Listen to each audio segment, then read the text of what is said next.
उन्हाळा चालू झाला की आठवण येते थंडगार पदार्थांची.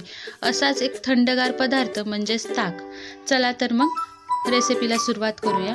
इथे अर्धी वाटी दही घेतलेली आहे, चवीनुसार मीठ व अर्धा चमचा जिरे व मिरी पावडर एकत्र करून घेतलेली आहे. एका मिक्सरच्या जारमध्ये आता आपल्याला हे दही घालून घ्यायचे. यामध्ये आपल्याला जिरे व मिरी पावडर घालून घ्यायची आहे.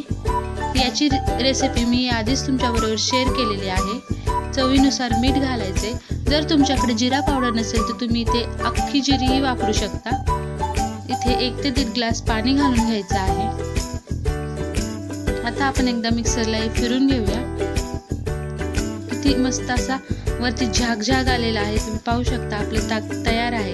हे झटपट ताक आपण बनवलेलं आहे. आता हे आपण सर्व करून घेऊया. खूप काही मेहनत करायची गरज नाही आणि पचनासही हलका असं आपलं थंडगार ताक बनून तयार आहे. या उन्हाळ्यात नक्कीच बनवून पहा. खूप जास्त मेहनतही नाही लागत आहे.